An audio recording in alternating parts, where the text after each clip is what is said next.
মুসলমানদের ব্যবসায়ী হচ্ছে, মুসলমানদের রক্ত মাংসে তাদের বৈশিষ্ট্য হচ্ছে ব্যবসায়ী হওয়া। চাকরি করা মুসলমানদেরকে শিখিয়েছে ইউরোপিয়ানরা। মুসলমানদের বৈশিষ্ট্য ব্যবসায়ী করা, তার দলিল কোথায় থেকে নেবেন? যত সাহাবীর জীবনী আছে, সব সাহাবীর জীবনী খুলে দেখেন, কোনো সাহাবী, অধিকাংশ সাহাবী নিজ বাড়িতে, নিজ এলাকায়, নিজ গ্রামে, নিজ শহরে মারা যায়নি। কেননা সবাই ব্যবসা আর দিনের দাওয়াত, এই দুটাকে নিয়ে রওনা দিয়েছে। যতদূর পর্যন্ত ইসলামের খেলাফত গেছে, ততদূর পর্যন্ত তাদের ব্যবসা আর দিনের দাওয়াত চলতে থেকেছে। যেখানে ইসলামিক খেলাফত যায়নি, মালয়েশিয়া, ইন্দোনেশিয়া, ব্রুনাই পর্যন্ত সাহাবীদের দাওয়াত গেছে ব্যবসা আর দিনের দাওয়াত। ভারতের কেরালা, বাংলাদেশের চিটাগাং, এগুলোতে পর্যন্ত দাওয়াত এসেছে ব্যবসা এবং দিনের দাওয়াতের মাধ্যমে। কিন্তু ইউরোপীয় উপনিবেশ মুসলমানদের শিখিয়েছে তোমাদের চাকরি করতে হবে। চাকরি শব্দের অর্থ হচ্ছে চাকর থেকে চাকুরি, গোলাম থেকে গোলামি, নৌকার থেকে নৌকরি, চাকর থেকে চাকুরি। চাকুরির মধ্যে একটু হলেও গোলামের আলামত এবং স্বভাব আছে। আল্লামা ইকবাল বলেছেন, জিন্দা কৌমকা এহি হে আলামত কে বদলতি রহতি হে শুভ শাম উনকে। বলছে জীবিত কওমকে, কোন জাতিকে দেখলে বুঝবা যে এই গ্রামের মানুষ এখনো বেঁচে আছে, এই মুসলিম উম্মাহ এখনো বেঁচে আছে, বাংলাদেশের মানুষেরা এখনো বেঁচে আছে, যদি দেখো তাদের প্রতিদিনের সকাল সন্ধ্যা পরিবর্তন হচ্ছে। তাদের প্রতিদিনের সকাল সন্ধ্যা যদি পরিবর্তন হচ্ছে দেখো, তাহলে বুঝবা বেঁচে আছে। আর যদি দেখো প্রত্যেক দিন একই রকম, সকালে উঠে অফিস, অফিস থেকে বের হয়ে বাসা, সকালে উঠে অফিস, অফিস থেকে বের হয়ে বাসা, সকালে উঠে কারখানা, কারখানা থেকে বের হয়ে বাসা, যদি সেম রুটিন থাকে তাহলে বুঝবে এই জাতি মারা গেছে। কেন? মরু যাযাবর বিদয়ীন যারা মুসলমান হয়েছিল তাদের কোনো দিন সকাল সন্ধ্যা একরকম থাকতো না। ওরা আজকে এখানে 5 দিন, এখান থেকে উঠে পরের দিন রংপুর, রংপুর থেকে উঠে পরের দিন রাজশাহী, রাজশাহী থেকে উঠে পরের দিন ঢাকা। প্রতিদিন এদের সকাল সন্ধ্যা পরিবর্তন হয়। আর যারা ব্যবসায়ী, এদের কোনো দিন সকাল সন্ধ্যা এক থাকে না। আজ এই উদ্যোগ, কাল এই সমস্যা, কাল এই প্রবলেম, আজকে এই সমস্যা, আজকে এই উদ্যোগ। প্রতিদিন তাদেরকে নতুন নতুন চ্যালেঞ্জ, নতুন নতুন প্রবলেম মোকাবেলা করে ব্যবসা করতে হয়। তাহলে বুঝতে হবে এরা জীবিত আছে। ব্যবসায়ী হতেই হবে, ব্যবসায়ী হওয়ার চেষ্টা যুবক সমাজকে করতেই হবে। কেন? তার একটা দলিল দিই। আইয়ুব আলাইহিস সালাতু ওয়াস সালাম একদা গোসল করছিলেন, তখন আসমান থেকে স্বর্ণের বৃষ্টি হচ্ছে। আইয়ুব আলাইহিস সালাতু ওয়াস সালাম গোসল বাদ দিয়ে ওই স্বর্ণের বৃষ্টি, স্বর্ণ কুড়াতে গেলেন। যখন স্বর্ণ কুড়াতে গেলেন, তখন আল্লাহ সুবহানাহু ওয়া তাআলা আইয়ুব আলাইহিস সালাতু ওয়াস সালামকে বলছে, তোমাকে তো আমি গরিব করে দিইনি, তাহলে তুমি কেন স্বর্ণ কুড়াতে গেলে? এখনও তোমার লোভ গেল না? ধন সম্পদের উপর থেকে এখনও তোমার লোভ যায়নি, থেকে গেছে? তখন আইয়ুব আলাইহিস সালাতু ওয়াস সালাম উত্তরে বলছে, আল্লাহ, ধন সম্পদের উপর লোভ থেকে নয়, স্বর্ণের উপর লোভ থেকে নয়, এই যে স্বর্ণ আকাশ থেকে অবতীর্ণ হচ্ছে, এটা আপনার দয়া অবতীর্ণ হচ্ছে, এটা আপনার রহমত অবতীর্ণ হচ্ছে। আর আমি যদি সারা পৃথিবীর সকল ধন সম্পদের মালিক হয়ে যাই, তবু আপনার দয়া থেকে যদি বলি যে না, আল্লাহর দয়া আমার দরকার নাই, তাহলে তো আমি অহংকারী। সারা পৃথিবীর সব ধন সম্পদের মালিক হয়ে গেছি, তাও যদি বুঝতে পারি ওখান থেকে 1 টাকা ইনকাম করা যাবে, তাহলে আমি মনে করব ওই 1 টাকা তো আল্লাহর দয়া। তাহলে ওই 1 টাকা ইনকাম বাদ দিয়ে ঘরে বসে থাকলে এটা অহংকার হবে আল্লাহর দয়ার সাথে। অতএব ওখান থেকে 1 টাকা ইনকাম করা যাবে, ওটা আল্লাহর দয়া, তাড়াতাড়ি ওটা নিতে হবে। আল্লাহ সুবহানাহু ওয়া তাআলা বলছেন, ফাইদা কুজিয়াতিস সালাত ফান্তাশিরু ফিল আরজ ওয়াবতাগু মিন ফাজলিল্লাহ। যখনই তোমাদের সালাত শেষ হয়ে যায়, তখনই তোমরা বের হয়ে যাও পৃথিবীতে। যেখানে পৃথিবীতে তোমরা আল্লাহর দয়া দেখতে পাবে, সারা পৃথিবীতে আল্লাহর দয়া ছড়িয়ে ছিটিয়ে আছে, ওই দয়াগুলো জমা করো, ওই দয়াগুলো একত্রিত করো, ওই রিজিকগুলো অনুসন্ধান করো। তাহলে কোনো যুবকের পক্ষে সমীচীন হবে না, কোনো মানুষের পক্ষে সমীচীন হবে না যে সে বুঝতে পারবে ওখান থেকে 1 টাকা পাওয়া যাবে আর ওই 1 টাকা ইনকামের চেষ্টা করবে না, এটা অহংকার।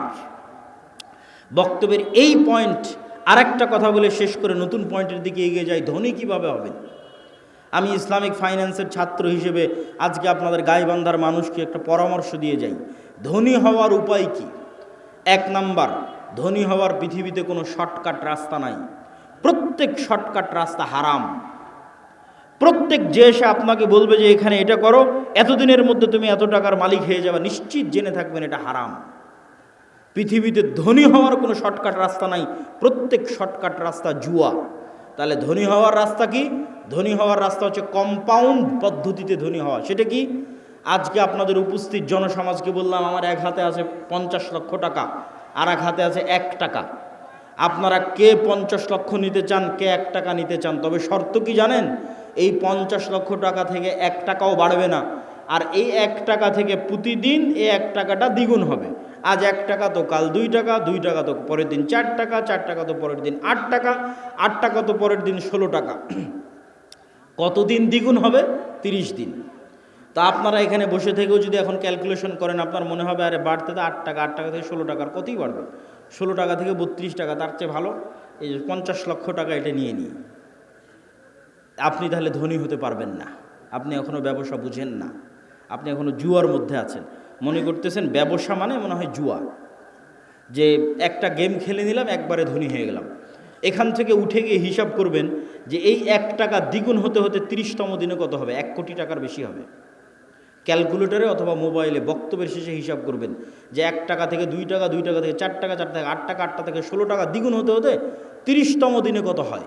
30তম দিনে 1 কোটি টাকার বেশি হয়ে যাবে। তাহলে ধীর স্থিরভাবে টাকা বাড়তে থাকবে। এটা হলো ধনী হওয়ার রাস্তা, ধনী হওয়ার 2 নম্বর রাস্তা। ধরেন আপনাকে 50 লক্ষ টাকা দিয়ে দিলাম, যে যাও তোমাকে 50 লক্ষ টাকা দিয়ে দিচ্ছি। এখন তুমি ধনী হবা কিনা এটা নির্ভর করছে তোমার মেন্টালিটির উপর, মানসিকতার উপর। কে ধনী হবে 50 লক্ষ টাকা নিয়ে, কে ধনী হবে না বুঝেন। যে 50 লক্ষ টাকা নিয়ে গিয়ে চিন্তা করবে আরে 50 লক্ষ টাকা পেয়েছি, তাহলে 50 লক্ষ টাকা থেকে একটা গাড়ি কিনি, মোটর সাইকেল কিনি, তারপরে একটা গাড়ি কিনি 20 লাখ টাকা দিয়ে, বাড়ি করি 30 লাখ টাকা দিয়ে। আর কি করা যায়? একটা এসি কিনি, একটা ফ্রিজ কিনি, আর কি একটা টিভি কিনি। এই ব্যক্তি এই 50 লক্ষ টাকা প্রত্যেক ওই জায়গাতে খরচ করেছে যেখান থেকে আরও খরচ বাড়বে। মোটর সাইকেল কিনেছে, মোটর সাইকেলের তেলে খরচ আছে। গাড়ি কিনেছে, এই যে গাড়ি আজকে আমাদের অ্যাক্সিডেন্ট হলো, গাড়িতে খরচ বাড়বে। গাড়ির গাড়ির টায়ার নষ্ট হবে, চাকা নষ্ট হবে, ওটা নতুন করে কিনতে হবে। প্রতিদিন মোবিল লাগবে, মোবিল দিতে হবে। ও যে এসি ফ্রিজ কিনেছে, ওখানে কারেন্ট বিল আসবে, বিদ্যুৎ বিল আসবে। মোবাইল কিনেছে, ইন্টারনেট কিনেছে, ওয়াইফাই কিনেছে, ইন্টারনেটের বিল আসবে। তাহলে এই টাকা প্রত্যেক ওই জায়গাতে ব্যবহার করলো যেখান থেকে আরও খরচ বাড়লো। এই জীবনে কোনো দিন ধনী হতে পারবে না। এর ধনী হওয়ার রাস্তা ফুল স্টপ হয়ে গেছে। এই যদি প্রবাস থেকে কোটি টাকা ইনকাম করে নিয়ে আসে তাও ধনী হবে না, গার্মেন্টসে কাজ করে ইনকাম করে তাও ধনী হবে না, আপনারা যদি মাঠে জমিতে কাজ করে টাকা জমা করেন তাও ধনী হবেন না। শেষ ধনী হওয়ার রাস্তা। ধনী কে হবে? 1 টাকা ইনকাম করেছে, 10 টাকা ইনকাম করেছে, ইনকাম করার পর যে চিন্তা করতে পারবে যে আমার গায়ের জামাটা ছিঁড়া আছে, ছিঁড়াই থাক, আমার পায়ের স্যান্ডেলটা ছিঁড়া আছে, ছিঁড়াই থাক, আমার বাড়ি মাটির আছে, মাটিরই থাক। আগে 10 টাকা এমন জায়গায় ব্যয় করি যেখান থেকে আর 1 টাকা ইনকাম হবে, যেখান থেকে আর 1 টাকা ইনকাম বের হয়ে আসবে, ওই জায়গাতে আগে ব্যয় করি এই 10 টাকা।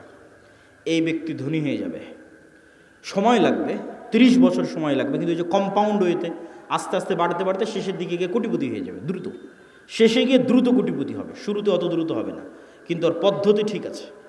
আর 10 টাকা ইনকাম করে বলবেন আজকে নতুন জামা লাগবে, 10 টাকা ইনকাম করে বলবে আজকে নতুন স্যান্ডেল লাগবে, আজকে এসি ফ্রিজ লাগবে, জীবনে ধনী হবে না। যে টাকা এমন জায়গায় ব্যয় করতে পারে যেখান থেকে আবার টাকা ইনকাম হওয়ার রাস্তা তৈরি হবে, এ ধনী হয়ে যাবে, আজকে যতই গরিব থাকুক।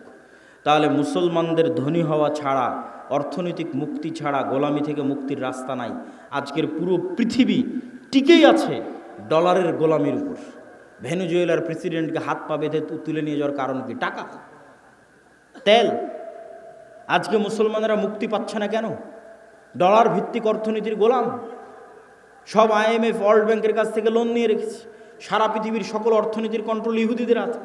তাহলে মুসলমান বলবে আমি ঘুমাবো, বসে থাকবো, ফ্রি ফায়ার পাবজি খেলবো, ব্যবসা করবে না, টাকা পয়সা ইনকাম করবে না, মুক্তি হবে? এটা অসম্ভব। ব্যবসা করতে হবে, টাকা পয়সা ইনকাম করতে হবে। আল্লাহ সুবহানাহু ওয়া তাআলা কবুল করুক, আল্লাহুম্মা আমিন। গোলামি থেকে মুক্তির জন্য 2 নম্বর করণীয় ঈমান বিল গায়বে ইয়াকিন এবং সর্বোচ্চ তাওহীদে বিশ্বাস। আল্লামা ইকবাল লিখেছেন, ये दौर अपने बराहिम की तलाश में है, আজকের যুগে মুসলমানদের মুক্তির একটাই রাস্তা, আজকে মুসলমানদের মধ্যে একজন ইব্রাহিম আলাইহিসসালাম লাগবে। নাই, ইব্রাহিম আলাইহিসসালাম নাই মুসলমানদের মধ্যে। আল্লামা ইকবাল গবেষণা করে দেখেছে, অনুসন্ধান করে দেখেছে, মুসলমানদের মধ্যে সালাত আদায়কারী আছে, রোজাদার আছে, দানবীর আছে, ইব্রাহিম আলাইহিসসালামের মতো সর্বোচ্চ তাওহীদে বিশ্বাসী নাই।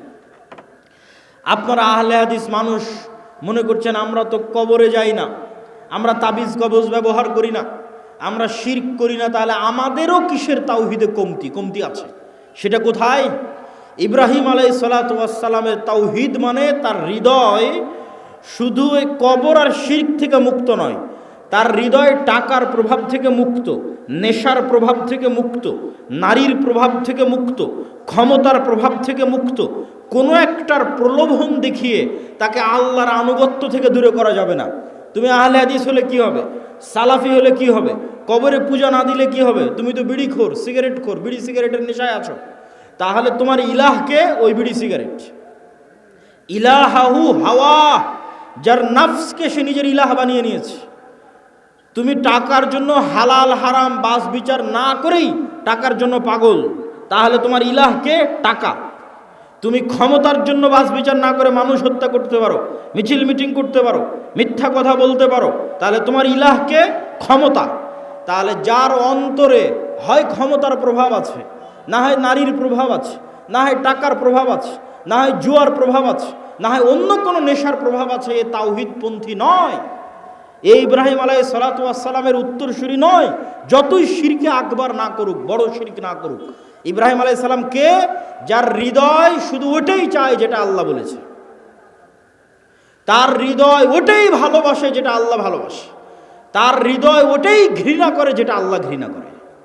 এটা এত সহজ নয়। আল্লাহ যেটা ঘৃণা করতে বলেছে ওটাকে আপনি শতভাগ ঘৃণা করবেন, আর আল্লাহ যেটা ভালোবাসতে বলেছে ওটাকে আপনি জান প্রাণ দিয়ে ভালোবাসবেন। এই মহব্বত, এই ভালোবাসা আল্লাহ সুবহানাহু ওয়া তাআলার সাথে, এই সম্পর্ক আল্লাহ সুবহানাহু ওয়া তাআলার সাথে, আল্লাহকে আপনি ওই লেভেলের ইলাহ মানেন, এই মুসলমান হওয়া এত সহজ নয়। ওই ইব্রাহিম আলাইহিসসালাম হওয়া অত সহজ নয়, কিন্তু ইব্রাহিম আলাইহিসসালাম লাগবে। মুক্তি ইব্রাহিম আলাইহিসসালামের মতো মানুষ হওয়া ছাড়া সম্ভব নয়। 2 নাম্বার, ঈমান বিল গায়বে ইয়াকিন। গায়েব মানে যা চোখে দেখা যায় না। আজকে এখানে আব্দুল্লাহ বিন আব্দুর রাজ্জাক উপস্থিত হয়েছে, এটা আপনারা চোখে দেখতে পাচ্ছেন, কিন্তু এখানে যে ফেরেশতারাও উপস্থিত হয়েছে এটা কি দেখতে পাচ্ছেন? দেখতে পাচ্ছেন না। কিন্তু ফেরেশতারা যে উপস্থিত হয়েছে ওটাকে যেই দিন এইভাবে বিশ্বাস করতে পারবেন, যেভাবে এখন আমাকে দেখে যেটা আপনার অন্তরে যেই মাত্রার বিশ্বাস, যেখানে আব্দুল্লাহ বিন আব্দুর রাজ্জাক উপস্থিত আছে, এই মাত্রার বিশ্বাস যেই দিন হবে, যেন এখানে আমার পাশে ফেরেশতারা বসে আছে, এটার নাম ঈমান বিল গায়বে ইয়াকিন। এটা হচ্ছে দেখতে পাওয়া, ভিজুয়ালাইজ করা। কবরকে আপনি দেখতে পাচ্ছেন, জান্নাতকে আপনি দেখতে পাচ্ছেন, জাহান্নামকে আপনি দেখতে পাচ্ছেন। আপনি কল্পনা করেন, আসহাবুল উখদুদের ঘটনা বলছিল তাওহীদ ভাই, ওমা নাকামু মিনহুম ইল্লা ইউমিনু বিল্লাহিল আজিজিল হামিদ, বলছে যে আগুনের মধ্যে ঢুকে যাচ্ছে। ঘটনা তো ভাই বলেছে, আমি শুধু লজিক বলি। ওদের বাড়ি আছে, ঘর আছে, বাড়ি ঘর রেখে সাক্ষাৎ আগুনের মধ্যে কিভাবে ঢুকে? একটা রাস্তা ছাড়া ওই আগুনের মধ্যে ঢুকার কোনো রাস্তা নাই। আপনি পারবো না। পারবো একটা শর্ত পূরণ করলে। সেটা কি? আসহাবুল উখদুদের ঈমান বিল গায়বে ইয়াকিন এত বেশি ছিল যে ওরা ওই আগুনের মধ্যে জান্নাত দেখতে পাচ্ছিল। ওরা আগুনে ঢুকে নিরে পাগলা, ওরা জান্নাতে ঢুকেছে। আল্লাহু আকবার। আপনি মনে করছেন আগুনে ঢুকেছে, কিন্তু ওরা তো আগুন দেখতেই পায়নি। ওরা ওই আগুনে জান্নাত দেখতে পেয়েছে। আমরা কিসে ঢুকছি? জান্নাতে ঢুকতেছি। জান্নাতকে এরকম ভিজুয়ালাইজ যতক্ষণ না করতে পারবে ঢোকা সম্ভব নয়। আর ওরা যখন পেছন মুড়িয়ে নিজের বাড়ি ঘর দেখেছে তখন দেখতে পাচ্ছে। আপনি দেখছেন বাড়িতে এসি আছে, ফ্রিজ আছে, ঘর বাড়ি আছে, ছেলে মেয়ে আছে, কিন্তু ওরা যখন বাড়ির দিকে তাকিয়ে দেখেছে তখন দেখছে আর এখানে তো জাহান্নামের আগুন জ্বলছে। সত্যি দেখতে পাচ্ছে, কাল্পনিক নয়, সত্যি দেখতে পাচ্ছে। আর আমাদের বাড়ি ঘরে তো জাহান্নামের আগুন জ্বলছে, ওরে বাবারে, এখানে ফেরত যাওয়া যাবে না। আর এই এই আগুনের মধ্যে কি দেখতে পাচ্ছে? জান্নাত। আর এখানে তো ঢুকতে হবে। এর নাম হচ্ছে ঈমান বিল গায়বে ইয়াকিন। এই লেভেলের ঈমান যতক্ষণ পর্যন্ত অন্তত বাংলাদেশের 20% মুসলমানের না হয়েছে, ততক্ষণ আপনি বলবেন যে বাংলাদেশে ইসলাম প্রতিষ্ঠা হয়ে যাবে, ইসলামী খেলাফা কায়েম হয়ে যাবে, সম্ভব নয়। আজকে যদি আপনি আমাকে বাংলাদেশের প্রধানমন্ত্রী করে দেন, আজকে ইরানের কি অবস্থা দেখেন, আমি বাংলাদেশের ক্ষমতায় গিয়ে যদি বলি বাংলাদেশ শতভাগ ইসলামী আইন বাস্তবায়ন করে দিলাম, কালকে ভারত এবং আমেরিকা মিলে অর্থনৈতিক বয়কট দিবে বাংলাদেশকে, যেমন ইরানকে দিয়ে রেখেছে। তাহলে ইরানের মানুষ মিছিল করতেছে কেন? আপনিও মিছিল করবেন কেন? অর্থনৈতিক বয়কট দেওয়ার পর ডলার আসবে না, গার্মেন্টস বন্ধ হয়ে যাবে। তাহলে গাইবান্ধার মানুষ খাবে কি? গাইবান্ধার মানুষ এখন যেই জীবনযাত্রায় অভ্যস্ত, এই মানের জীবনযাত্রা থাকবে না। বিদ্যুৎ আছে, বিদ্যুৎ থাকবে না, অল্প থাকবে, যাবে আসবে। যে কয়েকজনের বাড়িতে এসি চলছে আর এসি চালাতে পারবে না, যে কয়েকজনের ফ্রিজ আছে ওরা চালাতে পারবে না। তাহলে জীবনযাত্রার মান কমে যাবে। যখনই জীবনযাত্রার মান কমে যাবে তখন বলে রাখো তোমার ইসলাম, আগের যেটা সেকুলার দেশ ছিল ওটাই ভালো ছিল। কখন বলবে না রাখো তোমার ইসলাম? যখন ওই আসহাবুল উখদুদের মতো ঈমান হবে, দেখতে পাবে আর এটা তো জান্নাত, এটা তো জাহান্নাম, এটা যেদিন দেখতে পাবে। এই লেভেলের ঈমান ছাড়া বাংলাদেশের সবচেয়ে পরহেজগার মানুষকে যদি রাষ্ট্র ক্ষমতায় বসিয়ে দেন, ও রাষ্ট্রে ইসলাম প্রতিষ্ঠা করতে পারবে না। বাংলাদেশের মানুষও ওকে টেনে নামাবে যে তুই ক্ষমতায় থাকলে আমরা খেতে পাই না, টেনে নামাবে। কিন্তু যখন মনে করবে যে আমি খেতে পাচ্ছি না, এটাই কোরআনের ওই আয়াত, আম হাসিবতুম আন তাদখুলুল জান্নাহ ওয়ালাম্মা ইয়াতিকুম মাসালুল লাযীনা খালাউ মিন ক্বাবলিকুম মাসসাতহুমুল বাসা ওয়াদ দাররা ওয়া যুলজিলু হাত্তা ইয়াকুলার রাসূলু ওয়াল লাযীনা আমানু মাআহু মাতা নাসরুল্লাহ। দুনিয়ার মানুষ, জান্নাত কি তোমাদের নানির বাড়ি? জান্নাত কি তোমাদের মামার বাড়ি? আল্লাহ বলছেন আম হাসিবতুম আন তাদখুলুল জান্নাহ, মনে করে নিলার জান্নাতে চলে গেলা, অথচ তোমাদের অতীতে যারা চলে গেছে তারা যে পরিমাণ কষ্ট সহ্য করেছে, তারা যে পরিমাণ আল্লাহর পরীক্ষার মুখোমুখি হয়েছে, সেই পরিমাণ পরীক্ষা দুঃখ কষ্ট তোমরা কিছুই ভোগ করনি, আর বলছো জান্নাতে চলে যাব? সম্ভব নয়। সম্মানিত উপস্থিতি, ঈমান বিল গায়বে ইয়াকিন। গায়েব মানে না দেখা জিনিসকে দেখতে পাওয়া। চোখ বন্ধ করলে আপনি দেখতে পাচ্ছেন যে কবরে কি হয়, জান্নাতে কি হয়, এটা দেখাও সহজ। দু একটা সহজ বুদ্ধি বলে দিই, কেমনে দেখতে পাবেন। আল্লাহ প্রত্যেক স্তরে পরের স্তরের আলামত দিয়ে রেখেছে। আমরা এখন দুনিয়ার স্তরে আছি, এর পরের স্তর কবরের স্তর। তো প্রত্যেক দিন দুনিয়াতে আমরা কবর দেখতে পাই, আল্লাহ দেখার ব্যবস্থা করে দিয়েছে। সেটা হচ্ছে ঘুম। আপনি যখন ঘুমাতে যান তখন দোয়া পড়েন, আল্লাহুম্মা বিইসমিকা আমুতু ওয়া আহইয়া। আল্লাহ তোমার নামে ঘুমাতে যাচ্ছি। জি না, যদি হতো আল্লাহ তোমার নামে ঘুমাতে যাচ্ছে, তাহলে আরবি হতো আল্লাহুম্মা বিইসমিকা আনামু ওয়া আইকাজ। তাওহীদ ভাই আছে, বুঝতে পারতেছে, আরও যারা আরবি বুঝবে তারা বুঝতে পারবে। তাহলে তখন দোয়ার অর্থ কি হবে? যে আল্লাহ তোমার নামে ঘুমাতে যাচ্ছি, তোমার নামে ঘুম থেকে উঠব। কিন্তু আল্লাহ দোয়া বানিয়েছে আল্লাহুম্মা বিইসমিকা আমুতু, আল্লাহ তোমার নামে মরতে যাচ্ছি, ওয়া আহইয়া তোমার নামে মরা থেকে জীবিত হব। এবার সকালবেলা কি দোয়া শিখিয়েছে? আলহামদুলিল্লাহ ইল্লাযী আহইয়ানা বা'দামা আমাতানা। কি আশ্চর্য! বলে আল্লাহ মরে গেছিলাম রাতের বেলা, মরা থেকে এখন জীবিত হলাম। বা'দামা আমাতানা, মৃত্যুর পর। আল্লাহ রাতে মৃত্যু সংগঠিত হয়ে গেছিল, মৃত্যুর পর সকালবেলা তুমি জীবিত করে দিয়েছো। এটা হলো দোয়া। তাহলে প্রত্যেক দিন আমরা কবরে যাচ্ছি, প্রতি রাতে যখনই ঘুমাই তখনই কবরে যাই। ওটাই বারজাখের জীবন। বারজাখের জীবন ওই রকমই, কাছাকাছি। সেটা স্বাদ আল্লাহ সুবহানাহু ওয়া তাআলা দেন। যদিও রুহের পার্থক্য ভেদে বারজাখি জীবনে এক একজনের এক এক রকম হবে। যেমন যারা শহীদের রুহ, এরা পাখি হিসেবে জান্নাতে উড়বে। শহীদের রুহের চাইতে উপরের লেভেলের রুহ, তারা আল্লাহর আরশে ঝুলন্ত থাকবে, বাতির মতো, আলোক বাতির মতো আল্লাহর আরশে ঝুলন্ত থাকবে। যারা তাদের চেয়েতেও টপ লেভেলের রুহ, নবীদের রুহ, তো নবীরা আরও টপ লেভেলের লাইভ জীবনযাপন করবে বারজাখে, লাইভ জীবনযাপন। মুসা আলাইহিস সালামের সাথে সাক্ষাৎ হচ্ছে, মসজিদে আকসায় নামাজ পড়তেছে মুহাম্মদ সাল্লাল্লাহু আলাইহি ওয়াসাল্লামের পিছনে। ইব্রাহিম আলাইহিস সালামের সাথে সাক্ষাৎ হচ্ছে। সবাই তো মরে গেছে, সবাই তো বারজাখি জীবনে আছে, কিন্তু নবীদের রূহ আরও আপার কোয়ালিটি, ওদের বারজাখি জীবনের ধরন আরও ভিন্ন, আরেকটু লাইভ। আর সাধারণ মুসলমানের রূহ ইল্লিয়িনে থাকবে যদি মুমিন হয়, আর কাফের, মুশরিক, ফাসিক, মুনাফিক হলে সিজ্জিনে থাকবে। এবার যখন চলে গেছে ইল্লিয়িনে, যখন চলে গেছে বারজাখি জীবনে, ওখান থেকে এবার জাহান্নাম দেখা যাবে প্রতিদিন, ওখান থেকে এবার জান্নাত দেখা যাবে প্রতিদিন। যেমন দুনিয়াতে প্রতিদিন কবর দেখা যাচ্ছে, প্রতিদিন ঘুমাচ্ছি, প্রতিদিন কবরে যাচ্ছি। এবার যখন কবরে চলে যাব, মানে চিরন্তন ঘুমে চলে যাব, তখন প্রতিদিন জান্নাত দেখব, জাহান্নাম দেখব। যে জাহান্নামের অধিকারী সে জাহান্নাম দেখবে, যে জান্নাতের অধিকারী ওই জান্নাত দেখবে। এবার কিয়ামত হওয়ার পর তখন সেখানে বাস্তবে প্রবেশ করবে। সম্মানিত উপস্থিতি, বারজাখি জীবন। ঠিক কিয়ামতকে ভিজুয়ালাইজ করতে পারতে হবে, জান্নাতকে ভিজুয়ালাইজ, দেখতে চোখ বন্ধ করলে যেন জান্নাত দেখা যায়। আপনার কাছে চিরন্তন চিরস্থায়ী আনন্দ কোনটা? আজকে আপনার বাপ মা ভাই বোন সবার সাথে বিচ্ছেদ হয়ে গেল, আপনার বাবা মারা গেছে, দাদা মারা গেছে, তাদের সাথে আর জীবনে কোনো দিন দেখা হবে না, এটা অনেক কষ্টের। আর যদি মনে করেন না আবারও এই গাইবান্ধা, এই শাখাহাতি, এই বালুয়ার গ্রামে যদি আমার বাবা মা ভাই বোন সবাইকে নিয়ে একসাথে থাকতে পারতাম, বিশাল বাড়ি হতো, আর যদি কোনো দিন মৃত্যু না হতো, সবাই যদি একসাথে মিলেমিশে আনন্দে কাটাতে পারতাম, তাহলে এই স্বপ্ন জান্নাতে পূরণ হবে। তাহলে জান্নাতে আসল জীবন, দুনিয়ার জীবন জীবন নয়। আমরা এই যে ঢাকা থেকে রওনা দিয়ে আপনার এই শাখাহাতিতে যতক্ষণ অপেক্ষা করতেছি, রুহের জগৎ থেকে সফর শুরু হয়ে জান্নাতে যাওয়া পর্যন্ত দুনিয়ার সময় অতটুকু। আমি এই যে আধা ঘন্টা আগে এসেছি, আর আধা ঘন্টা পর এখান থেকে বের হয়ে যাবো, 1 ঘন্টা সময় যতটুকু, রুহের জগৎ থেকে সফর শুরু হয়ে জান্নাতে যাওয়ার পর্যন্ত এই দুনিয়ার 60 বছরের জীবন ততটুকু, বাস্তবেও ততটুকু। কিয়ামতের মাঠে মানুষ উঠে বলবে, আরে দুনিয়াতে তো আমরা একদিন ছিলাম। বাস্তবেও আপনি এখন কল্পনা করে দেখেন যে আপনার গত 30 বছর চোখের পলকে পার হয়ে গেছে। মনে হবে আরে কয়দিন ছিলাম আমি দুনিয়াতে। ঠিক যখন মরার সময় কাছে চলে আসবে 60 বছর, তখনও মনে হবে আরে 2-1 দিনের মধ্যে সময় তো পার হয়ে গেল। এই একই অনুভূতি কিয়ামতের মাঠে যখন উঠবেন, ধরো দুনিয়াতে তো ছিলামই না, 1 দিন কি 2 দিন ছিলাম দুনিয়াতে। এটাই আল্লাহ বলে যে দুনিয়ার জীবন 1 ঘন্টার সমান, আধা ঘন্টার সমান। শুধু ধৈর্য ধরলেই হয়, একটু ধৈর্য ধারণ করলেই হয়।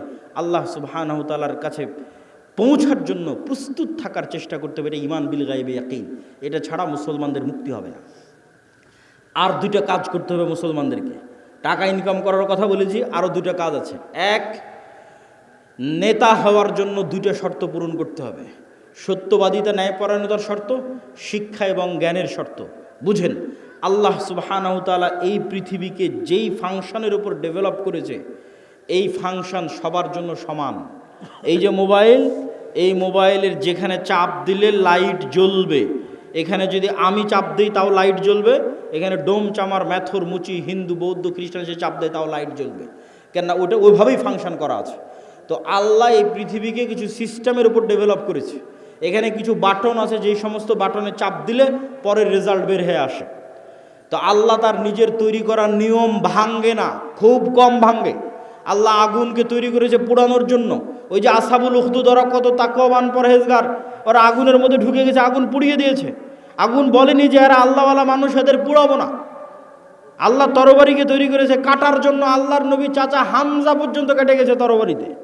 তরবারি বলেনি আরে এটা তো হামজার শরীর কাটবো না, না, নিয়ম নিয়ম। আল্লাহ খুব কম সময় নিয়ম ভাঙে। শুধুমাত্র ইব্রাহিম আলাইহিস সালামের সময় নিয়ম ভেঙেছে।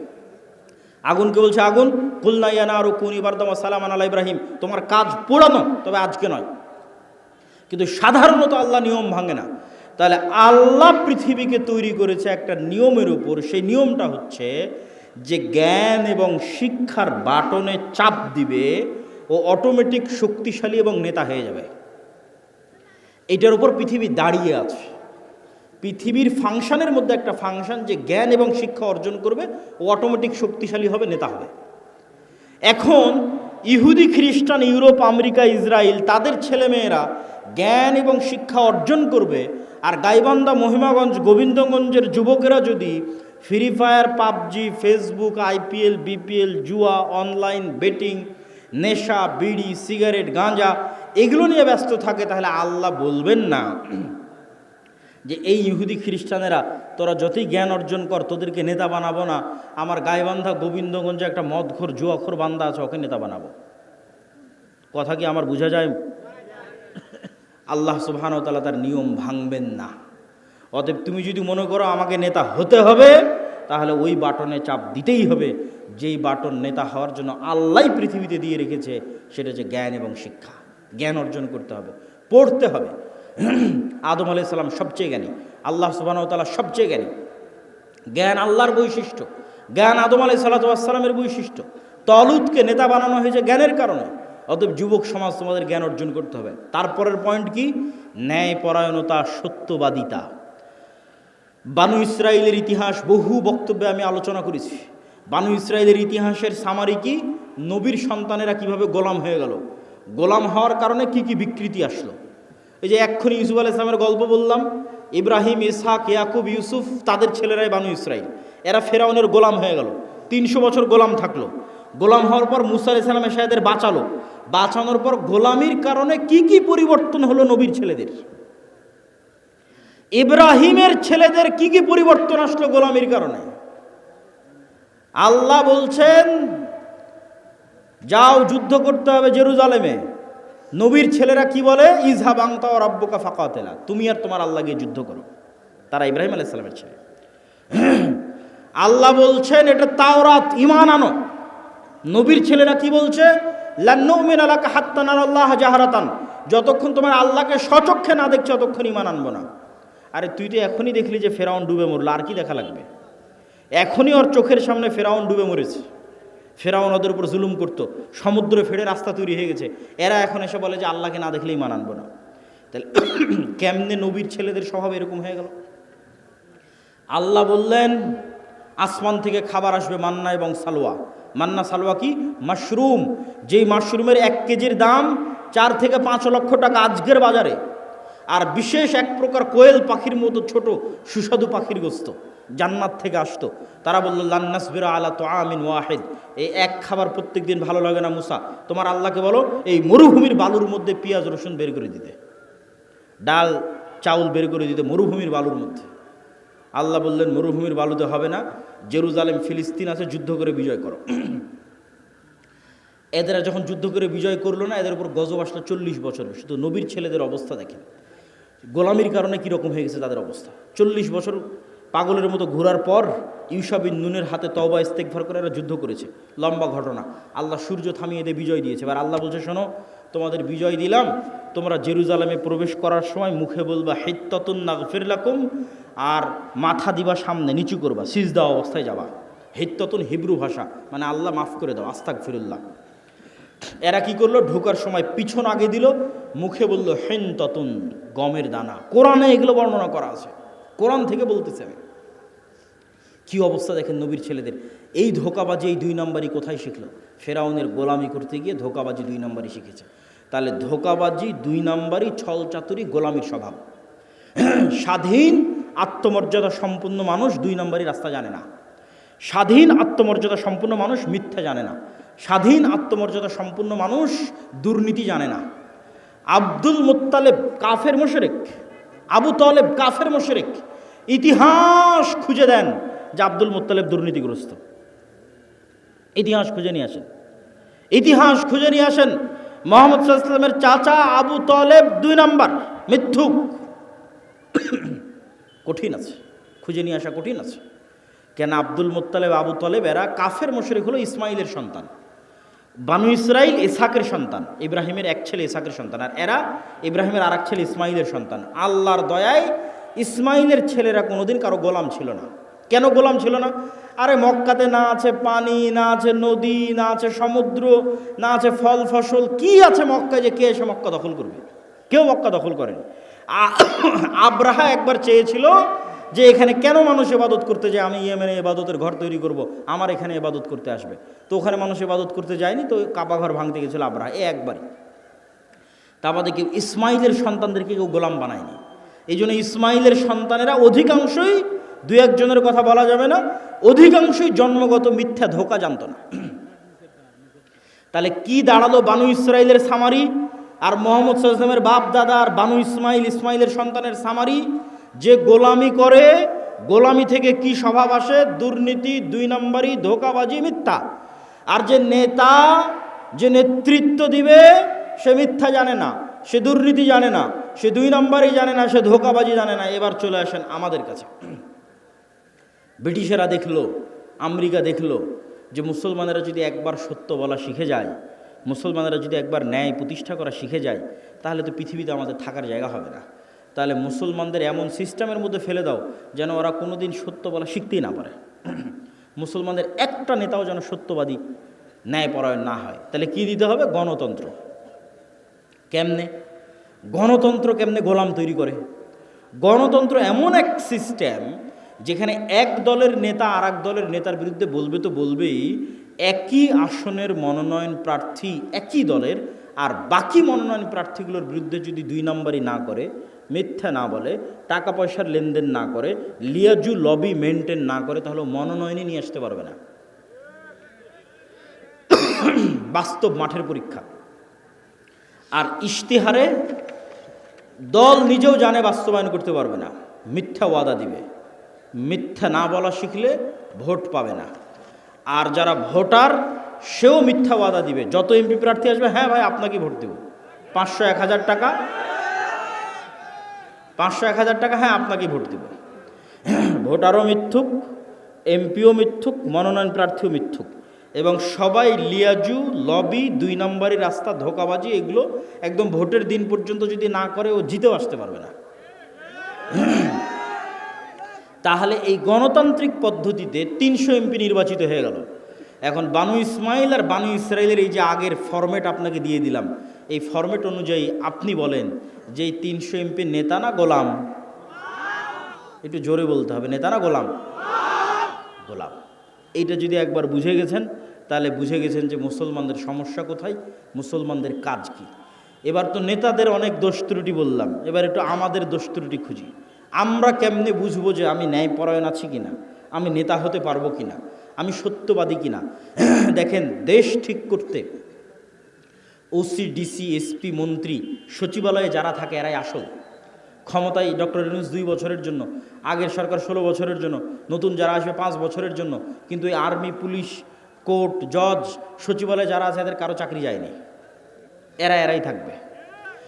তো এরা যদি বলে যে আমরা আজ থেকে দুর্নীতি করবো না, আজ থেকে সত্যবাদী, আজ থেকে ন্যায়পরায়ণ, তো দেশে তো 80% ইসলাম কায়েম হয়ে যাবে। ইসলাম কায়েম হওয়া মানে কি, এটাও বুঝতে হবে। ইসলাম কায়েম হওয়া মানে, যদি মনে করেন সবাই 5 ওয়াক্ত সালাত আদায়কারী হবে, ঠিক আছে, সমস্যা নাই। যদি মনে করেন সবাই পর্দা করবে, ঠিক আছে, সমস্যা নেই। কিন্তু কল্পনা করেন যে আজকে গাইবান্ধার 100% মানুষ আজ থেকে 5 ওয়াক্ত সালাত আদায় করতেছে, আর গাইবান্ধার আজকে সব নারী পর্দা করতেছে, কিন্তু এদের অধিকাংশই এখনও 2 নম্বরই করতেছে, মিথ্যা বলতেছে, অন্যের সম্পদ দখল করে নিচ্ছে, দুর্নীতি করতেছে। তাহলে এখানে ইসলাম কায়েম হয়েছে? ইসলাম কায়েম হয়নি। এবার আপনি বুঝবেন কেন বললাম ওসি, ডিসি, এসপি এরা যদি আজ থেকে 100% সৎ হয়ে যায়, তাহলে 80% ইসলাম কায়েম হয়ে যাবে। শুধু কি তাই, এই ওসি, ডিসি, এসপি, মিনিস্টার, সচিবালয় যারা আছে, এরা আল্লাহকে ধোঁকা দিতে চায়, মানুষকে ধোঁকা দিতে চায়। 2 নম্বরই উপায়ে টাকা ইনকাম করে সেই টাকা দিয়ে হজ করে পাপ ক্ষমা করতে চায়। নাউজুবিল্লাহ। এই পাগলদেরকে কে বুঝাবে যে তুমি যে অবৈধ টাকা দিয়ে হজ করছো, ওটা তো কবুল হয়নি, কোনো সমস্যা নাই। তোমার মনের স্বাদ যে তুমি হজ করবা, তোমার মনের স্বাদ যে তুমি একটু মসজিদ কমিটির মেম্বার হবা, টাকা পয়সা দিবা, দান করবা, তো তুমি দান করে জানে কি পাবা, হজ করে জানে কি পাবা, তার চেয়ে তো সিক্রেট তোমার কাছেই আছে, এর চেয়ে বেশি নেকি পাওয়ার। সেটা কি? রাসূল সাল্লাল্লাহু আলাইহি সাল্লাম বলছেন, সাবআতু ইউদিল্লুহুমুল্লাহ ইয়াউমা লা দিল্লা ইল্লা দিল্লুহ, ইমামুন আদিল, যে 7 শ্রেণীর মানুষকে আল্লাহ বিশেষ ছায়া দিবে। তার 1 নম্বরে তাহাজ্জুদ গুজারকে অতিক্রম করে 1 নম্বরে চলে গেছে, দানবীরকে অতিক্রম করে 1 নম্বরে চলে গেছে, যে ওসি তার পদে বসে কিন্তু চুল পরিমাণ অন্যায় করে না, মিথ্যা বলে না। আল্লাহু আকবার। যে ডিসি, যে এসপি, যে প্রিন্সিপাল তার পদে বসে কিন্তু চুল পরিমাণ অন্যায় করে না, মিথ্যা বলে না, এটা 1 নম্বরে চলে গেছে, ইমামুন আদিল। তাহলে তুমি অন্যায় উপায়ে সুদ ঘুষ নিয়ে টাকা ইনকাম করে হজ দান করতে চাচ্ছ, এটা তো চরম বোকামি। তুমি যেখানে দায়িত্ব পালন করছো ওখানে সত্যবাদিতার ন্যায়ের সাথে দায়িত্ব পালন করো, ওটাই ইবাদত। এবার আপনাদেরকে বলি, আপনি আপনার একটা উদাহরণ, আপনার বোনকে আপনার পিতার সম্পত্তিতে ন্যায়ের সাথে সম্পত্তি বুঝিয়ে দিয়েছেন কিনা? যদি হ্যাঁ হয় তাহলে আপনার নেতা হওয়ার সম্ভাবনা আছে, যদি না হয় তাহলে আপনার মধ্যে বানু ইসরাইলের গোলামির স্বভাব বিরাজ করতেছে, আপনি গোলাম, আপনার পরবর্তী 14 প্রজন্ম গোলাম। নেতা হতে চাইলে আগে নিজেকে ন্যায়পরায়ণ হতে হবে, যে না, আমার বাবা যা জমি দিয়ে গেছে আমি আজকেই ন্যায়ের ভিত্তিতে আমার বোন যা পায় সেটা আমি বুঝিয়ে দেব। আমি কি আমার স্ত্রীর সাথে ন্যায় করি, আমি কি আমার বাপ মায়ের সাথে ন্যায় করি, আমি কি আমার ছেলে মেয়ের সাথে ন্যায় করি। এইভাবে যখন ন্যায় প্রতিষ্ঠার চ্যালেঞ্জে আন্দোলন তৈরি হবে যে আমরা ন্যায় প্রতিষ্ঠা করব সমাজের রুট লেভেল থেকে টপ লেভেল পর্যন্ত, এমনি রাষ্ট্রে ইসলাম কায়েম হয়ে যাবে, 80% ইসলাম কায়েম হয়ে যাবে, এবং এরাই নেতা হবে। এখান থেকে নেতৃত্বের শুরু হবে। উসমান হাদি, যাকে গুলি করে হত্যা করা হয়েছে, সে নির্বাচিত কোনো এমপিও নয়, সে বড় কোনো দলের নেতাও নয়, তার কোনো লাখ লাখ কর্মী বাহিনীও নাই, তাহলে তাকে গুলি করে হত্যা করা হলো কেন? এইটার ক্ষমতা, এটা দেখে আপনি বুঝবেন যে সত্যবাদিতার ন্যায়পরায়ণতার ক্ষমতা কী। সত্যবাদিতা এবং ন্যায়পরায়ণতা থাকলে মানুষ যে আসল নেতা হয়, মানুষ যে প্রকৃত নেতা হয়, তার প্রমাণ হচ্ছে ওসমান হাদি। এই রকম যুবক লাগবে। আজকের বক্তব্যে যতগুলো পয়েন্ট তুলে ধরেছি, একটা একটা করে পয়েন্ট আপনারা মিলান।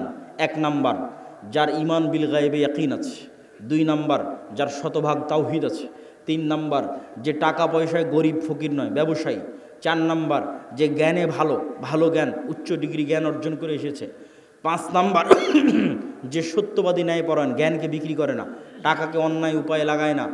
এই রকম যদি 500 যুবকও তৈরি হয়, তাহলে এই 500 যুবকই বিপ্লব তৈরি করে ফেলতে পারবে, শুধু বাংলাদেশে নয়, সারা পৃথিবীতে। ইনশাআল্লাহ বলেন ইনশাআল্লাহ।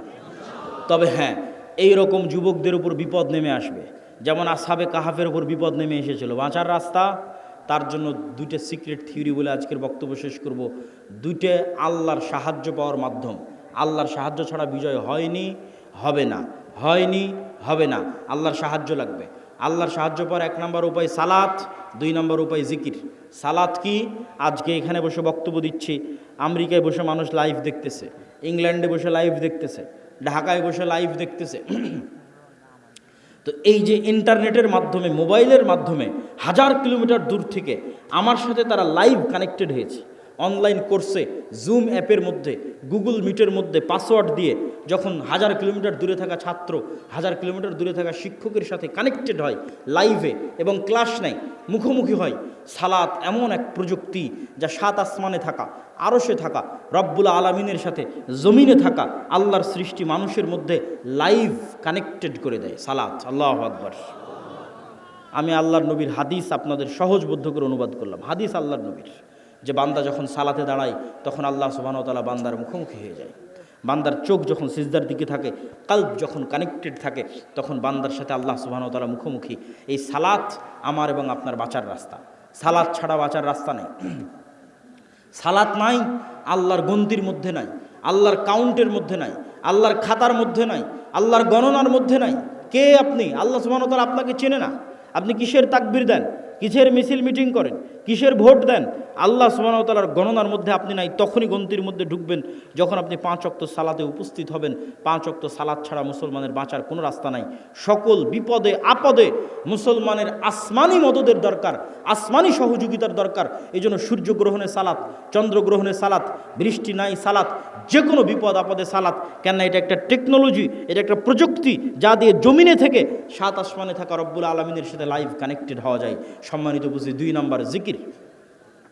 জিকির কেন পাওয়ারফুল এটা বলে আজকের বক্তব্য শেষ করে দেব, উঠিয়েন না, খুব গুরুত্বপূর্ণ। সব শেষ পয়েন্ট কিন্তু সবচেয়ে গুরুত্বপূর্ণ। জিকির কেন পাওয়ারফুল? সাউন্ড এবং শব্দ পাওয়ারফুল, এইটা আমরা বুঝি না। আজকের আধুনিক সভ্যতা টিকে আছে ইন্টারনেটের উপর। এই ইন্টারনেট টিকে আছে কিসের উপর? আলোর মধ্যে দিয়ে ডাটা ট্রান্সফার হয়, এটার উপর। আমি কথা বলতেছি, এটা আলোর মধ্যে দিয়ে মোবাইল হয়ে, নেটওয়ার্ক হয়ে, টাওয়ার হয়ে চলে যাচ্ছে আমেরিকাতে। আলোর মধ্যে দিয়ে, আলোর মধ্যে দিয়ে আমার ভিডিও চলে যাচ্ছে, আলোর মধ্যে ডাটা ট্রান্সফার হয়। এটার উপর আজকের সভ্যতা দাঁড়িয়ে আছে। আর পৃথিবীর সবচেয়ে উন্নত প্রযুক্তির সভ্যতা হচ্ছে শব্দভিত্তিক, আওয়াজ ভিত্তিক, যেটার জ্ঞান আজকের বিজ্ঞানীদের নাই। কিছু জ্ঞান সুলাইমান আলাইহিস সালামের ছিল। সেটা কি? আজকে এখানে যদি কোনো চাইনিজ বসে থাকে, ও শুধু আমার আওয়াজই শুনতে পাবে। আওয়াজ কি বলছে, আওয়াজ, শব্দ। এখানে যদি এখন একটা চাইনিজ বসে বক্তব্য দেয়, তাহলে আপনি খেলে আওয়াজ শুনতে পাবেন, কিছু বুঝতে পারবেন না। তাহলে আমি আলটিমেটলি একটা আওয়াজ উচ্চারণ করতেছি, যেটা আপনি বুঝেন, কিন্তু আরেকজনের কাছে এটা শুধুই আওয়াজ, আর কিছু না। তাহলে ওই পাখি, ওই গরু, ওই ছাগল, এই পিঁপড়া অবশ্যই আওয়াজের একটা ফরম্যাট আছে, যে ফরম্যাট উচ্চারণ করলেও বুঝবে। আওয়াজের একটা ফরম্যাট আমি এখন উচ্চারণ করছি, আপনি বুঝতেছেন। আর একটা ফরম্যাট কি? মাই নেম ইজ আব্দুল্লাহ, এটা আরেকটা ফরম্যাট আওয়াজের। আর একটা ফরম্যাট কি? আনা আব্দুল্লাহ, এটা আরেকটা ফরম্যাট। শুধু আওয়াজ, ফরম্যাট চেঞ্জ হচ্ছে, আরবি, বাংলা, ইংরেজি। এইরকমই একটা ফরম্যাট চেঞ্জ হবে। তাহলে পিঁপড়া যে উঠতে হাঁটতেছে, ওই যে মশা বসে আছে, ও বুঝবে যেটা কি আওয়াজ দিল রে। মশা তুমি উড়ো তো, ও বুঝতে পারবে, উড়ে চলে যাবে। ওই আওয়াজটা আমি জানি না। এই আওয়াজটা সুলাইমান আলাইহিস সালাম জানতেন, আল্লাহ দিয়েছিলেন। তাহলে আওয়াজ সবচেয়ে টপ লেভেলের প্রযুক্তি, যার উপর দিয়ে প্রযুক্তি হয় না। একটা উদাহরণ বলি। সুলাইমান আলাইহিস সালাম বললেন রানী বিলকিসের সিংহাসনকে নিয়ে আসতে হবে। ইফরিত নামক জিন বলল, আমি নিয়ে আসব, আপনি এখানে বসে আছেন, বসা থেকে উঠার পূর্বে নিয়ে আসব। সুলাইমান আলাইহিস সালামের পছন্দ হয়নি। আল্লাযী ইনদাহু ইলমুম মিনাল কিতাব, সে বলল, আরেকজন বলল, চোখের পলক পড়ার পূর্বে নিয়ে আসব। তো ওর বর্ণনা দিতে গিয়ে আল্লাহ কোরআনে বলছে, যার কাছে কিতাবের জ্ঞান আছে সে বলল, সে মানুষ কি জিন আল্লাহ ভালো জানে। আল্লাহ বলছেন, যার কাছে কিতাবের জ্ঞান আছে সে বলল, চোখের পলক পড়ার পূর্বে সিংহাসন আপনার সামনে উপস্থিত হবে। তাহলে ইফরিত নামক জিন গায়ের জোরে সিংহাসন নিয়ে আসতে চেয়েছে। আর যে বলল, যার কাছে কিতাবের জ্ঞান আছে, এখন জ্ঞানের জোরে সিংহাসন নিয়ে আসবে। এ আবার কি জ্ঞান? কোরআনের ধারা বিবরণী তাই বলছে, জ্ঞানের জন্য। অনেক মুফাসসির লিখেছেন যে তার কাছে লাউহে মাহফুজের বিশেষ জিকির, সাউন্ড, আল্লাহর বিশেষ জিকিরের জ্ঞান তার ছিল, যে জিকির উচ্চারণের মাধ্যমে চোখের পলকে রানী বিলকিসের সিংহাসন সুলাইমান আলাইহিস সালাতু ওয়াস সালামের দরবারে উপস্থিত হয়ে গেছে। জিকির যে পাওয়ারফুল, শব্দ যে পাওয়ারফুল, তার আরও 3টে উদাহরণ দেন। আল্লাহ আসমান জমিন সব কিছু ধ্বংস করে কিয়ামত কায়েম করবে ইসরাফিলের বাঁশির আওয়াজে, শব্দ দিয়ে। শব্দ সব চূর্ণ বিচূর্ণ হয়ে যাবে। সব মানুষ মরে গেছে, ফেরেশতা মরে গেছে, সব শেষ। এবার নতুন করে সবাইকে জীবিত করা হবে। তখনও ইসরাফিলকে তৈরি করে ইসরাফিলের বাঁশির আওয়াজ দিয়ে সবকে কবর থেকে উঠানো হবে, আওয়াজ, সাউন্ড। 3 নম্বর দলিল, যেটিতে বক্তব্য শেষ করে দেব, আল্লাহ সুবহানাহু ওয়া তাআলা বলছেন, ইউসাব্বিহু লিল্লাহি মা ফিস সামাওয়াতি ওয়া মা ফিল আরজ। আসমান এবং জমিন এবং তার মধ্যে যা কিছু আছে, এই পোস্টার এটাও আওয়াজ করে তাসবিহ পাঠ করতেছে, এই টিস্যু এটাও আওয়াজ করে তাসবিহ পাঠ করতেছে, গায়ের জামা, উপরের প্যান্ডেল, নিচের মাটি, লাইট, ক্যামেরা যা আছে সব আওয়াজ করে তাসবিহ পাঠ করতেছে। সে আওয়াজ আমি শুনতেছি না। যেমন পিঁপড়ার চলার আওয়াজ আমি শুনতে পাই না, কিন্তু পিঁপড়ার চলার আওয়াজ 10 কিলোমিটার দূরে থাকা হাতিও শুনতে পাবে, আমি শুনতে পাই না। তাহলে এই সবগুলো থেকে তাসবিহ বের হচ্ছে। শুধু কি এটাই না, রাসূল সাল্লাল্লাহু আলাইহি সাল্লাম বলছেন, এরা শুধু তাসবিহ বলতেছে না, এরা তাসবিহ বুঝে। কিভাবে? মুয়াজ্জিন যখন আজান দেয়, তখন মুয়াজ্জিনের আজান যতদূর পর্যন্ত যায়, ততদূর পর্যন্ত জীব জন্তু, জড়বস্তু, জড় পদার্থ, কীট পতঙ্গ, পঙ্গপাল যা আছে সব মুয়াজ্জিনের আজান বুঝে ওই আজানের পক্ষে কিয়ামতের মাঠে সাক্ষী দিবে। আল্লাহু আকবার। তাহলে পুরো পৃথিবীটাই টিকে আছে তাসবিহের উপর, পুরো পৃথিবীটাই টিকে আছে জিকিরের উপর। আপনি চোখ বন্ধ করলে যখন এটা দেখতে পাবেন, যখন এটা বুঝতে পারবেন, তখন বুঝবেন জিকির কত পাওয়ারফুল। তাহলে বলেন সালাতের চেয়েও পাওয়ারফুল? জি না, কথা ওটা নয়, সালাতও জিকির। আল্লাহ কোরআনে বলছেন, আকিমিস সালাত লিযিকরি, সালাত পড়ো জিকিরের জন্য। আসলে 24 ঘন্টা আল্লাহর জিকির করা উচিত, কিন্তু 24 ঘন্টা তো তোমরা পারো না, শয়তান তোমাদের পিছে লেগে থাকে। তো অন্তত 5 বার তো আল্লাহকে স্মরণ করো 24 ঘন্টার মধ্যে, এটা ফরজ। এটা যদি না করো তাহলে তোমার সাথে আল্লাহর কোনো সম্পর্ক নেই। মা সালাম। যে কলব দিনে রাতে 24 ঘন্টায় 5 বার আল্লাহকে স্মরণ করতে পারে না, ওর সাথে আল্লাহর কোনো সম্পর্ক নেই। আল্লাহকে স্মরণ করার জন্য সালাত নির্ধারিত ফরম্যাটে দেওয়া আছে, আরও বেশি মজবুত, আরও বেশি পাওয়ারফুল করার জন্য। পুরো সালাতের প্রত্যেক ফরম্যাটে জিকির আছে। যখন আমরা কোরআন পড়ি তখন জিকির। কোরআন কি জিকির? যদি বুঝেন যে আল্লাহর আওয়াজ, আল্লাহর সাউন্ড, যদি বুঝেন আওয়াজ এবং সাউন্ড পাওয়ারফুল, তাহলে একটু কল্পনা করেন কোরআন এটা কার আওয়াজ, এটা কার সাউন্ড? আল্লাহর। জিবরাইল আলাইহিসসালাতু ওয়াসসালাম আল্লাহ সুবহানাহু ওয়া তাআলার নিকট থেকে, লাউহে মাহফুজ থেকে, জিবরাইল আলাইহিসসালাতু ওয়াসসালামের নিকট থেকে মুহাম্মদ সাল্লাল্লাহু আলাইহি ওয়াসাল্লাম। এই জন্য তাজবিদের গুরুত্ব আছে। আপনার কোরআন পড়াটা যেন এমন হয় যেমনভাবে মুহাম্মদ সাল্লাল্লাহু আলাইহি ওয়াসাল্লাম পড়তেন। তাহলে মুহাম্মদ সাল্লাল্লাহু আলাইহি ওয়াসাল্লামের পড়াটা জিবরাইলের মতো, জিবরাইলের পড়াটা আল্লাহ সুবহানাহু ওয়া তাআলার মতো, এটা আল্লাহর আওয়াজ। আল্লাহু আকবার, আল্লাহু আকবার। মুসা আলাইহিসসালাতু ওয়াসসালামের লাঠির চেয়ে পাওয়ারফুল জিনিস মুসলমানদের কাছে আছে, সেটা হচ্ছে আল্লাহর আওয়াজ, আল্লাহর শব্দ। এই জন্য এটা সর্বশ্রেষ্ঠ জিকির। আফজালুজ জিকির তিলাওয়াতুল কোরআন। সম্মানিত উপস্থিতি, তাহলে কি দিয়ে আপনি বাঁচবেন? নেতা হতে চান, ইসলামী বিপ্লব করতে চান, 2টা জিনিস লাগবে, সকাল সন্ধ্যের জিকির, 5 ওয়াক্ত সালাত, পারলে রাতেরও সালাত। আল্লাহ সুবহানাহু ওয়া তাআলা আমাদেরকে আজকের বক্তব্যের উপর আমল করার তৌফিক দান করুক, আল্লাহুম্মা আমিন। আজকের বক্তব্য পুরোটাই লিখিত আকারে আল্লাহর পথে যাত্রা বইয়ের মধ্যে আছে। যেটা আজকে আমাদের সাথে একটা গাড়িও আসতে পারিনি, গাড়ি অ্যাক্সিডেন্ট করার কারণে, এই জন্য আজকে বই পুস্তক আছে কিনা আমি জানি না, তবে না থাকলে আপনারা সংগ্রহ করার চেষ্টা করবেন। এই আল্লাহর পথে যাত্রা বইটা প্রত্যেক মসজিদ, মাদ্রাসা, স্কুল, কলেজ, লাইব্রেরিতে দৈনিক অন্তত 1 পৃষ্ঠা করে হলেও পড়া উচিত। মহিমাগঞ্জ কামেল মাদ্রাসাতেও অন্তত 1-1.5 পৃষ্ঠা করে পড়া উচিত, বাস্তবায়ন করা উচিত। পাঠচক্র সকল মসজিদ মাদ্রাসায় আল্লাহর পথে যাত্রা আর মাসিক আল ইতিসাম। এই বলে আমি আমার আজকের বক্তব্য শেষ করছি। প্রশ্ন উত্তর আপনারা ধীর স্থিরভাবে থাকেন, তাড়াহুড়া করার কিছু নাই। শাইখ সালাম নেবেন। আমার প্রশ্ন হলো, সালাতে যদি কোনো ব্যক্তি সূরা কেরাত মুখ এবং ঠোঁট না পড়ে যদি ঠোঁট বন্ধ থাকে তাহলে এটা পড়া হলো না, এটাকে পড়ার মধ্যে ধরা হয় না। ঠোঁট নড়তে হবে, জিহ্বা নড়তে হবে, আওয়াজ হোক অথবা না হোক। শায়েখ সালাম নেবেন। আমার প্রশ্ন হলো, এই শীতকালে আমাদের এলাকায় প্রায় সকল মসজিদে ফজর সালাতের আজান ওয়াক্ত শুরু হওয়ার অন্তত 20-30 মিনিট পূর্বে দেওয়া হয়। এইটা যদি দেওয়া হয় তাহলে অবশ্যই সংশোধন করার চেষ্টা করতে হবে। এখন তো আধুনিক যুগ, মোবাইল অ্যাপস সব জায়গায় নির্ধারিত সময় দেওয়া আছে কখন সুবে সাদেক হচ্ছে।